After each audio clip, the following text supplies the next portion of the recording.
Lejte, tukaj je največji paradoks, recimo semafor, ne? Se pravi, rdeča, se moraš ustaviti, vendar oni v rdeči nasproti gre v zeleno, se pravi, zakaj? Zakaj tukaj se dajmo vprašati, ne? Zakaj dajmo ne spoštovati semaforje, krožišča, levo, desno pravilo in tako naprej?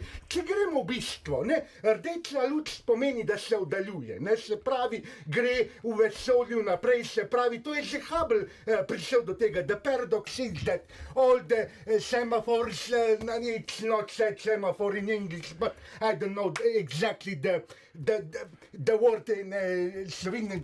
Če je slep otroci, kaj tukaj piše zdaj? Se pravi, lek slep, to so Slovenci, ki pišejo, ne o semaforih. Artač čarši. Artač je čar, seveda je čar, ne, pa to je jasno. Vse smo ga gledali na Proplusu in naprej, ker je bil, ne vem kaj, že Svetlana Makarovič, je genialen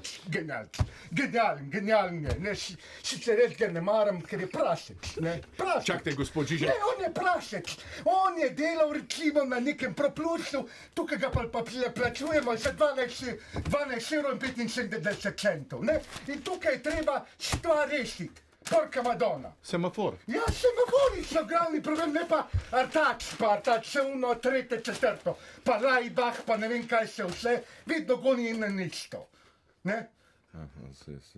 Hvala lepa, doktor. Pokidač imam tega, da bi naredil eno doktorsko dizertacijo o samih semaforih, krožiščih, tukaj pa on neki goniti svoje čelo.